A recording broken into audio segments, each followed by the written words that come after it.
friends, and welcome back to another episode of Beautifully Nerding. Oh, man.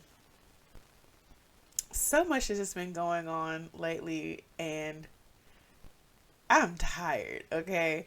This week, the movie that I decided to watch was one that honestly has had a lot of people in a chokehold for the many decades that it has been out. I've quoted parts of the movie that I didn't even realize. There are memes and GIFs and TikTok sounds that are all from this movie that I had no idea, like quoting them the whole time.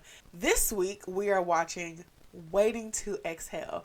I am so excited because I know so many people in this movie, but I didn't realize how much of a cultural phenom this movie is. Not even was, still is. This movie stars Whitney Houston as Savannah, Angela Bassett as Bernadine, Lela Rochon as Robin, Loretta Devine as Gloria. Essentially, the movie is about four friends who are just fed up with the dating pool, kind of at their wits' ends with giving it a try, and kind of just taking a year to find their best selves while getting closer together as a group of friends. It feels like a precursor to Insecure. Legitimately, as I was watching it, I was like, this is Insecure. This is Issa, this is Molly. I feel like Insecure was cranked up a bit. I feel like some of the tropes from Waiting to Exhale, they kind of picked out this character trait, mixed and mingled it, so it's no one-to-one comparison. It definitely made me think of Insecure and kind of made me want to watch it again. So Waiting to Exhale came out in 1995.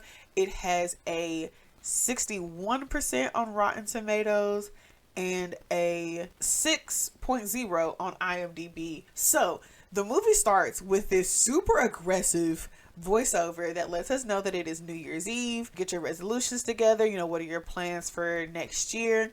Tell me the lies that you be telling yourself. And I was like, oh, first of all, sir, let me live just a little bit. So as we're getting this voiceover, we start to get the introduction to our four main characters. So we have Savannah is moving, whatever city she was starting from, moving to Phoenix. We have Bernadine running some errands with her kids. So Robin is walking down the street and she's getting ogled, but of course she loves the attention. And she has a line about how she always falls for the pretty boys with the big stick. And I'm just like, we are not, I don't even think we were 2 minutes in. Okay, I see what we're doing. Gloria was doing some grocery shopping. It kind of jumps around from each of the main characters the entire movie. Sometimes we see, two of them, three of them. Rarely we see all four of them, but there are a few occasions.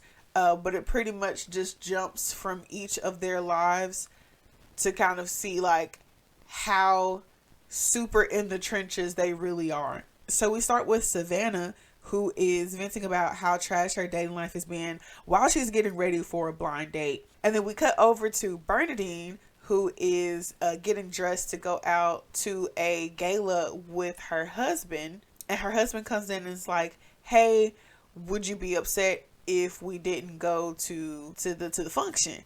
And she already didn't want to go, so she was elated. And then he was like, so I'm actually gonna go, but I'm gonna go with her because she didn't have one to go with and she felt bad and I didn't feel like she should have to feel bad. And I was like, who was her? Not even processing what's happening right now. But Bernadine did. And Bernadine was like, who is she? And I was like, oh, that's what's happening. So husband is like, he's leaving Bernadine for, is it his accountant? I don't quite know. I'm just calling her the secretary. I'm leaving you for her. You wait a minute. It's like, oh, you can keep the house and I'll be back Saturday for my things, and then leaves.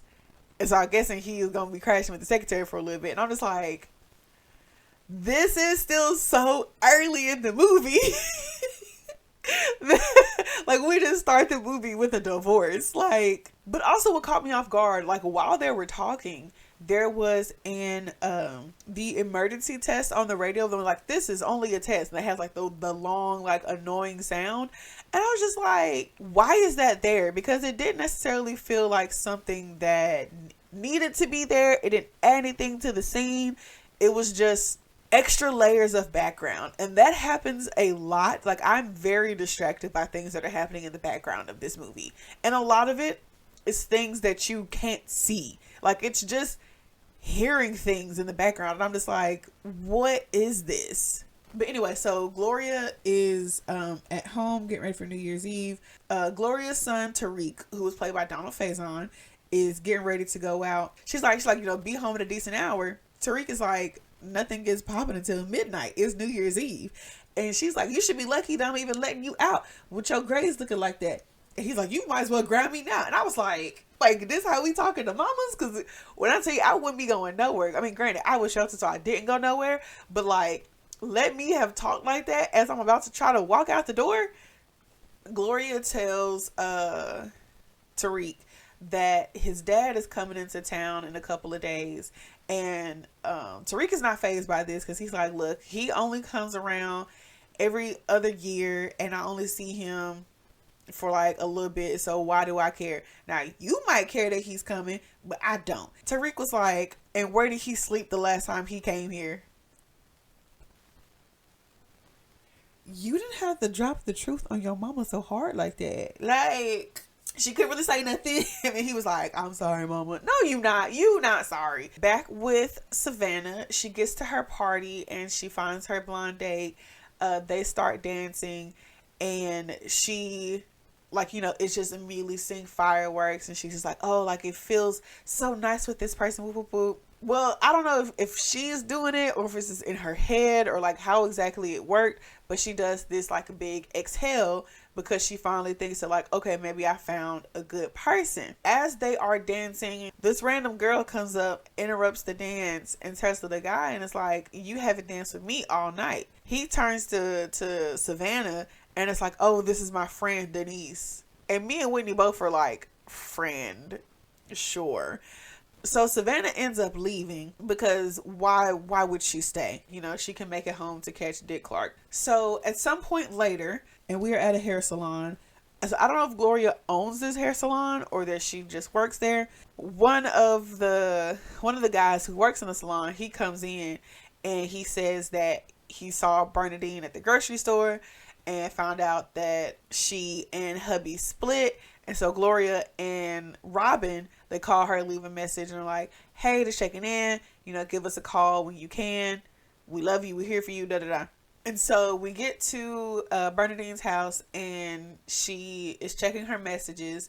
And so she listens to the message from Gloria and Robin. And then the next message is from Savannah. And she was like, hey, just letting you know I made it to Phoenix, something. Bernadine really ain't trying to talk to her friends right now. She is so far deep in her feelings. She finally musters herself up, goes into the closet. She goes to snatching all of the stuff out the closet, and starts dragging all of his stuff out to the garage, and is throwing it into the car through the sunroof. She gets all the stuff in there, and then she drives the car out to the driveway, lights a cigarette, and then throws the match into the car. So this is the scene where Angela Bassett is walking away from the burning car.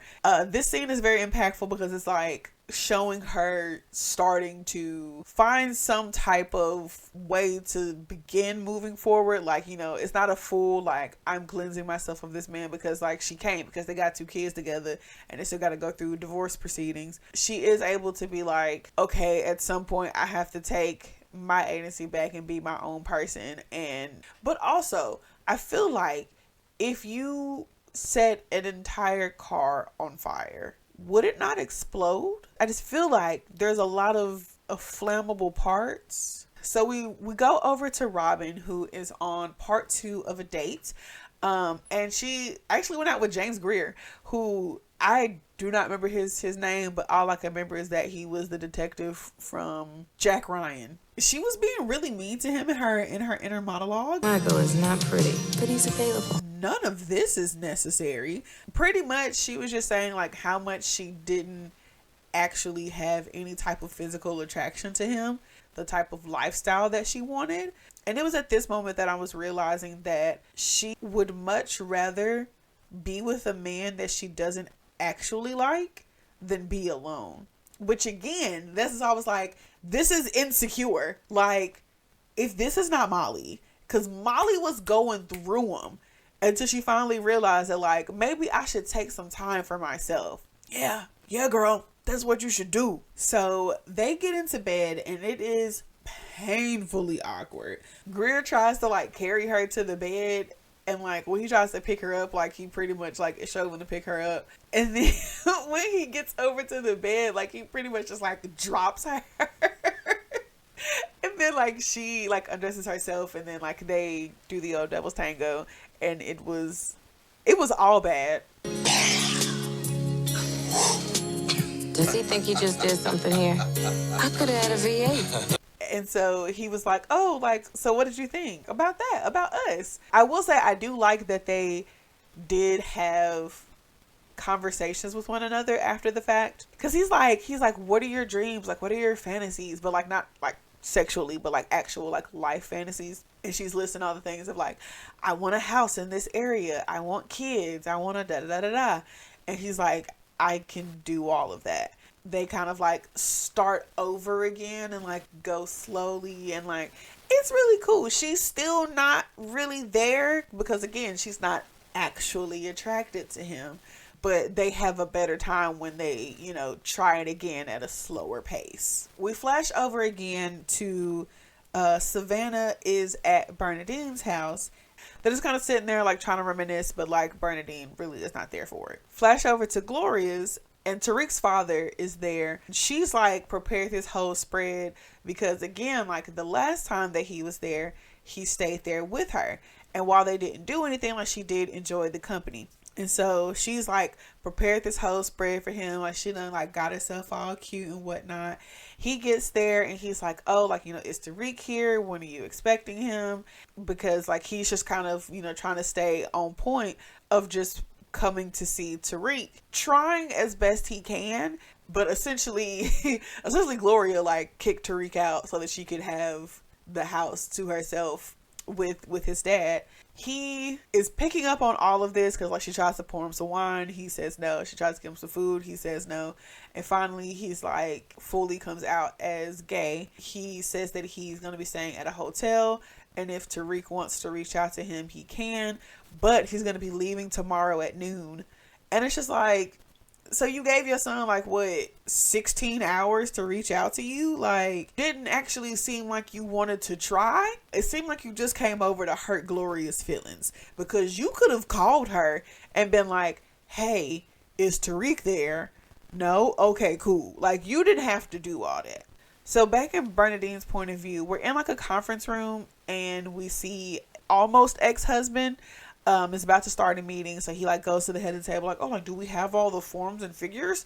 And then his jump off is like right beside him. And I'm just like, that is crazy to me. Like, everybody in this room knows that he was married to somebody else and is leaving her because he was messing with you the whole time, and you still have the audacity and the gall to be sitting right here. Like, it just upset me so much. I guess the 90s were the Wild West. Like, it was as if Bernadine felt my feelings through the movie, because she came into the room with a vengeance, went straight to old girl.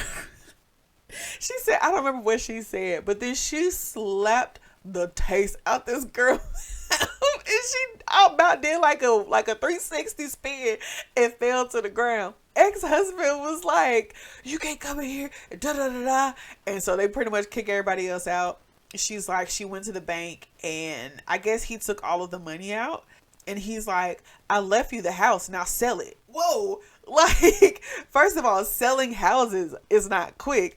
Second of all, your kids are still there. Like, what was she supposed to do in the meantime, from putting the house on the market, getting a realtor, all this stuff to feed your children? And then he tried to buy her out. He was like, I'll give you, what he say, $300,000 right now. And she was just like, your children can't be bought. So we are at Robin's job, and she's giving some presentation about facts and figures. I don't know, there's a graph behind her. I didn't actually look at it because I was pretty sure it wasn't going to say nothing about nothing. And she tries to say some fact about something, And Greer is like, oh, what did this department say? And she's like, oh, it said blah, blah, blah, blah. Greer is like, well, actually, it said this. And, and Robin gets mad, like literally in her inner monologue, it's like, oh, so you want to do your job? You won't be getting none of this no more. And I'm just like, so you're mad at him for doing his job? Now, I can understand you being mad about him, like, calling you out in the middle of everybody and, like, maybe belittling you. I just don't feel like what he said and the moment he said it in was a fireable offense. But Robin does, because this is her job and she hired him and she can do what she wants, so she fires him. Granted, I feel like he might have had a wrongful termination suit right there, but what do I know? So we leave Robin's job and we go to Bernadine, who is at a lawyer's office, which she should have been a long time ago. But essentially the lawyer is like, this is going to be a difficult fight because all of the stuff from the past like 10 or so years has been in his name, which sneaky, it sounds like he's been plotting this for 10 years and nothing is jointly owned by the two of y'all. Because later in the movie, pretty much Bernadine says that she just kind of trusted him to do everything and didn't like check into anything, because she was like, oh, like, this is my husband, like, you know, he got it, like, I don't have to worry about it because my husband's gonna take care of it, which allowed him to be able to have everything in his name. And he was setting up a nest egg of, just in case I fall out of love with this person, I can go all over here and do what I want to do, while Bernadine was just like, oh, this is my boo thing, we're gonna be together forever. And she was not creating her a plan B. She wasn't doing none of that because she thought the marriage was gonna last. I'm not saying that, you know, have an escape plan ready, but like, you know, just in case things go south, you need to be able to pay some bills for a while you figure things out. So after the lawyer, Bernadine goes to see Gloria for a haircut. After Bernadine gets her haircut, all four of the ladies go out to the club, and Angela is looking real Tina Turnerish right now. And I don't know which movie came out first. So sometime later, Robin goes on another date. This was someone that she's only known for, I think she says 3 days. And so the date, I'm assuming that they probably had a date before and maybe this is like a second date. I don't know. So they go to some like all white house party, which already was strange. And then the dude that she was with wasn't even in all white, but legitimately everybody else is, including Robin. I don't know. It just felt odd that they were the only 2 black people there. And like, it was giving Get Out in the worst possible way. And I wanted her to leave so bad, because she peeped the energy as soon as she walked in there. The date goes off somewhere with the dude who came and like said hello to them at the door. And Robin is just kind of like walking around the house aimlessly. And she ends up finding the date and the dude like in this back room. And they're doing an illegal exchange, to which Robin does not like, and she's ready to go. And she's like, take me home now. Now, me personally, I would have just went ahead and called me a cab. Like, as soon as I got there and I felt their energy and you walked off from me after I'd already made it clear that I was uncomfortable, and you just, no, I'm out of here. You're never hearing from me again. So later we see Savannah at work, and she is listening to some of her voicemails, and she gets one from an ex of hers, and he's like, hey, I miss you. I'm going to be in town.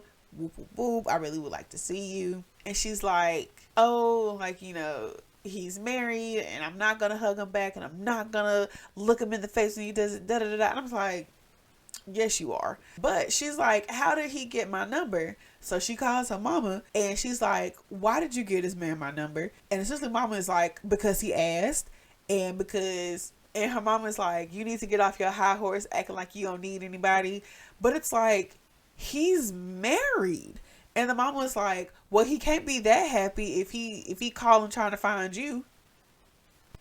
What does that have to do with anything? Like, he could be the saddest little puppy in the world. He is married. Robin and what's his face get back to her house, and she is very upset.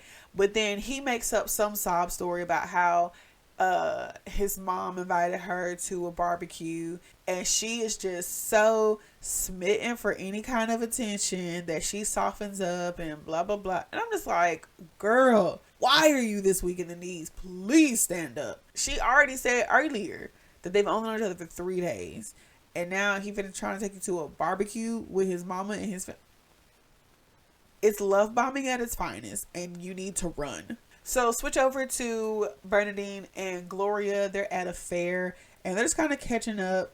But I was so distracted by the ADR because I'm assuming that as they were recording this, that they weren't able, like, it must have been like an actual fair that was happening and not just a set that they built and was like, we're gonna make it seem like it's a fair, but everyone shut up so that we can record the actors doing their thing. Because you can tell, like, severely when they're like sitting watching ostrich riders. I ain't never seen that at no type of fair that I've been at, but you know, I guess Arizona built different. They're talking like in the stands, but you can clearly tell that their audio is not the same audio that was recorded. And like you can tell that they're like in a sound booth somewhere trying to make sure that like what they're saying matches up with their mouths moving. It was so distracting to me. And it's crazy because I'm pretty sure that other people probably didn't even notice it. But like, I hope y'all did. I hope it's not just me seeing these things and being like, wow, that was an interesting choice. I wonder why they did that. So flashback over to Savannah and Robin. They are on the phone. And then she ends up getting off the phone because like she had to go do something because she had got another phone call. And then she got back. She was like, hey, like I got to go do something. So I'm thinking it's going to be old boy from like 3 days ago. But it's not. It's old boy from the 5 Heartbeats. I was not expecting this at all. I was so caught off guard. I was like, bro, you in this too? Ain't nobody coming to see you, Otis. I was cracking up when he popped on screen, bro. So this is now like 3 of these women are having some type of something with married men. And I'm just like, and y'all all know that these men are married. And y'all are bringing some bad karma to y'all lives. And I can't get behind it. At some point later, I'm guessing now it's Saturday. What's his face from only known Robin for 3 days shows up to try to come get Robin to go to the barbecue, but he's like 2 hours late and he's high as a kite. Now Robin says that he's drunk. That's not drunk. That's something different. She started to get a little bit of self-love and she cuts him off. And it's like, I don't like this. I'm not going nowhere with you. No, you can't come in and use my bathroom. And he's like, that's what's wrong with you black B words nowadays. Y'all always talk about how y'all want a good man, and then when you get one, y'all know how to treat them. That's why we date white women. The same story message trope that we hear all the time, when it's just like, maybe the problem is not us. And just because you go to a different race doesn't mean that you are no longer going to have problems, boo.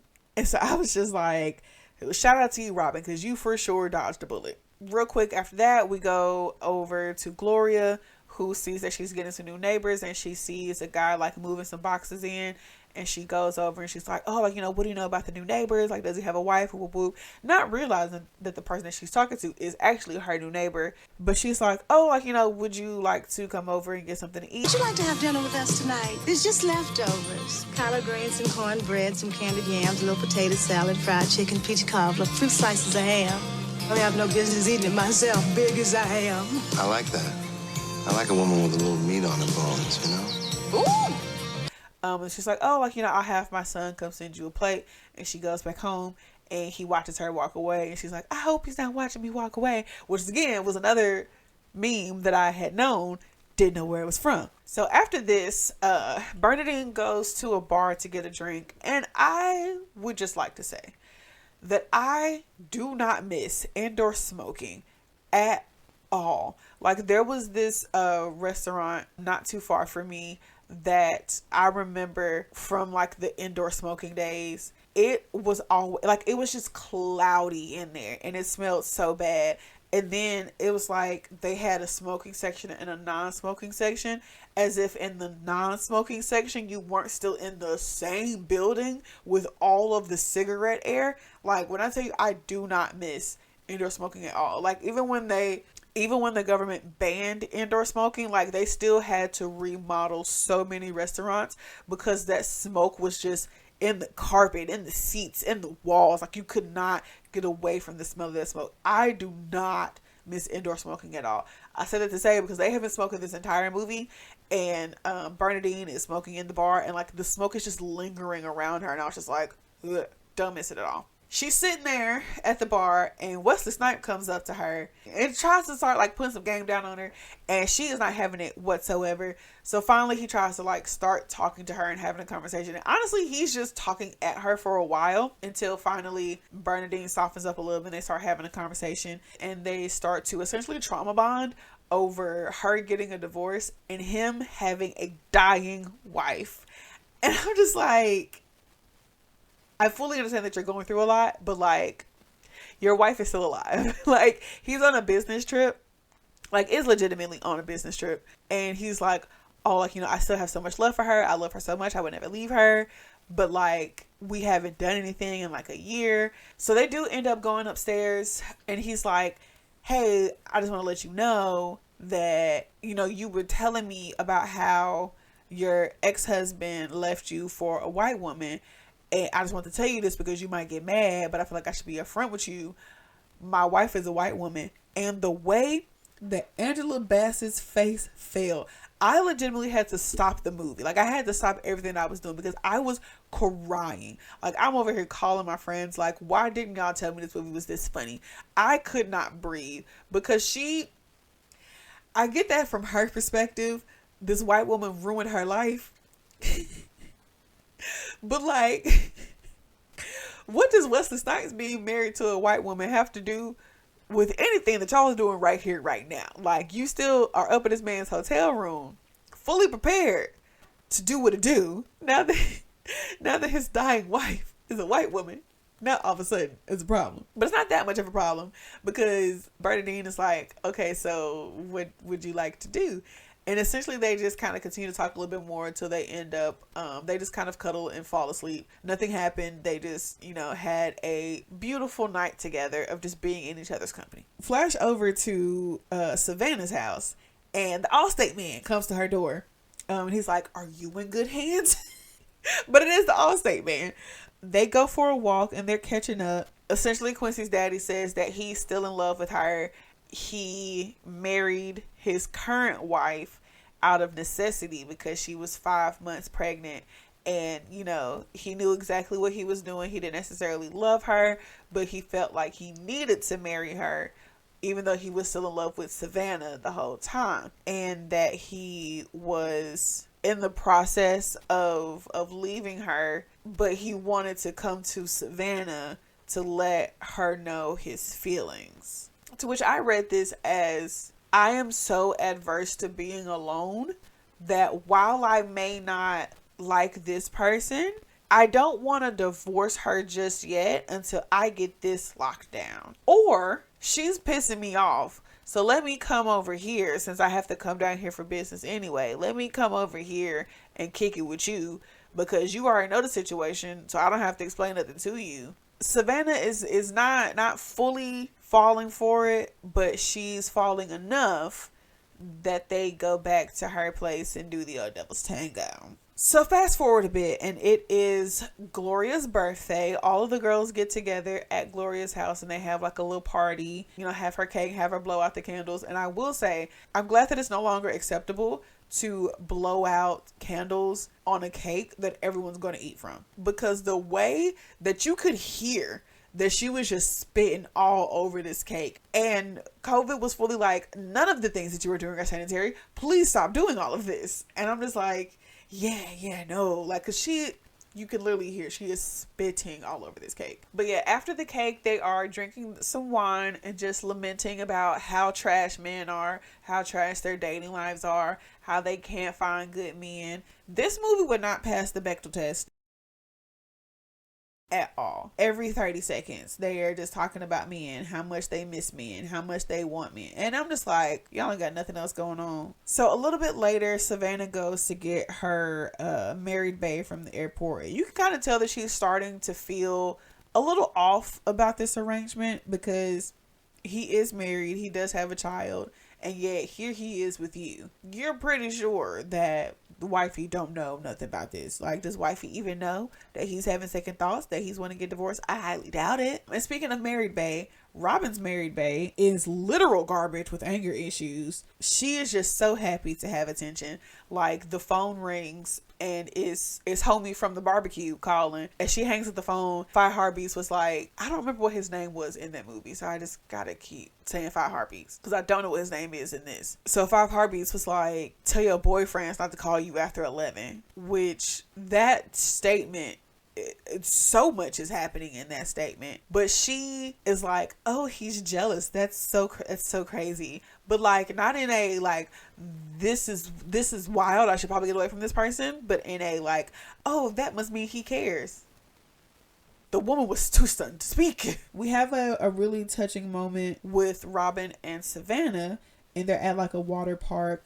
Robin kind of goes into the details of how she ended up moving to Phoenix. So essentially she moved chasing after Five Heartbeats because he said that he was going to leave his wife. She ended up getting pregnant, into which she realized that he probably was not going to leave his wife. So she ended up having an abortion, was a little jaded and looked at men differently after that situation. I, again, was so distracted by what was happening in the background of this movie. Now, you don't see any of this, but there is a lost kid who is looking for his mother, and he's like, have you seen my mom? I can't find my mom. I think my mom left. Have you seen... Bro, again, were y'all not able to just rent this place out, hire some extras, and be like, shut up, the actors are about to start talking? Because what is this happening in the background? So back over at Bernadine's house, her daughter like brings her the mail, and she gets a letter from Wesley Snipes, and he's like, even after one night, I fell in love with you. There is so much love bombing in this movie, and I'm just like, I don't know, maybe I'm just cynical, but I rolled my eyes so much because ain't no way you fell in love with me. Like, you probably think I'm mad cool, which is great, but you don't love me. He's talking about how like he fell in love with Bernadine after one night, but he also still loves his wife. Like, how is he in love with two people? And I'm just like, cool, how did you get this address? How did you find me? So creepy. And we just glossed right over that fact. It was just so romantic that he sent her a letter. How did he get your address? So back over to Savannah. So Sav is with her married bae. It's giving more love bombing, and he's just like, oh, he was saying that like his daughter had the chickenpox. Savannah asked a very good question of, so why are you here? He's like, because you're the most important thing. Your daughter has 100 and something fever with chickenpox, and her mama is freaking out so much that she has to keep calling you every hour on the hour. I think your priorities are messed up. Savannah does peep that maybe his priorities are not in the right place, and decides to go ahead and break it off because she's like, you aren't going to leave your wife. You are trash. I'm better than this, and I'm leaving you. You see, the more I think about it, the more I look at you, you look like the scum of the earth. Just to show you that there are no hard feelings, the drinks are on you. And she like knocks over her water onto him and walks off. And then she gets to work, and you know, she doing her little producer thing, you know, telling people what to do and go do this. And then I guess her assistant brings her a phone. It's like, oh, like you have a call, and it's her mama.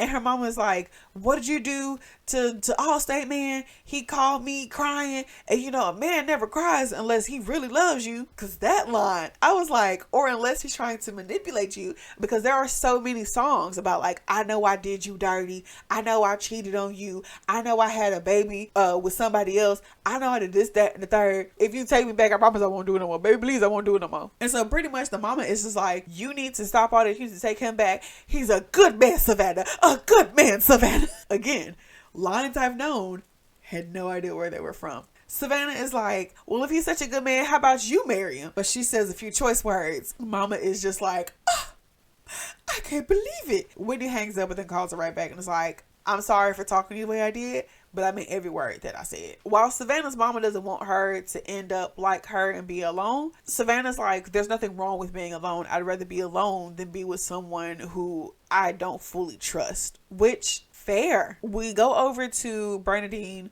who is back in court. So the first time she was in court, she only won like $3,000 a month. Her mortgage alone was already more than that. Almost ex-husband was like, well, I tried to give you the $300,000, but you ain't want to take it. So this time while they're in court, she gets $100,000, the house, another house somewhere else, some stocks and bonds, like some other stuff. Like, so like she pretty much is set. Her and official ex-husband now shake hands and part ways. Over at Robin's house, Five Heart Beast tries to come in, and she doesn't let him in because she's like, I'm not finna keep doing this with you. He sees that she's reading a book, and it's kind of like a planning parenting book, and he's like, what's that about? And she's like, I'm pregnant, it's yours. Yes, I'm keeping it. Get out of my house. And he's like, what am I supposed to do? And she was like, you can do whatever you want to do. And so she closed the door. You know, she goes back to her couch, you know, reading her book. Gloria makes up with her boo because they had a fight because Gloria wanted neighbor boo to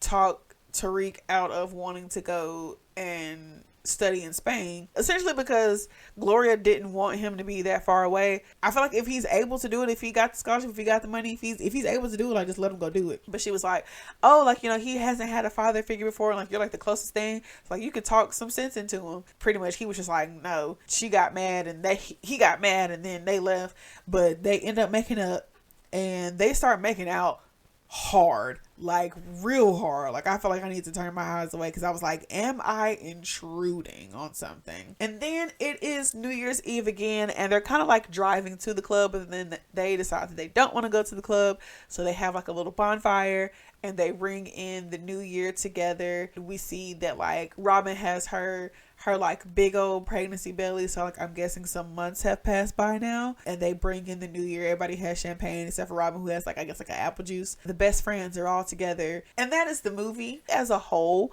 Was pretty good. I do definitely feel like there were a lot of tropes that were in it, but I feel like the message that I got out of it, the bonds of friendship are stronger than the temporary satisfaction that you get out of searching for a partner, and that your village will always be with you even if your husband of 11 years decides to leave you for his secretary. But yes, that is my review of Waiting to Exhale. I definitely had to skip over some parts because it's a 2-hour movie, and I've been making these YouTube videos way too long. That was the movie. I hope you all enjoyed my review. If you all have any suggestions, like what are some animes I should watch? What are some cartoons I should watch? What are some random animated things that I should watch? I'm very much open to any suggestions. Don't forget to like, leave a comment, subscribe to the channel if you are not subscribed already, because if you made it this far, obviously you like what you watch. So go ahead and like the video. Subscribe so you can see more. Share with your friends, and I'll see y'all next time. Bye.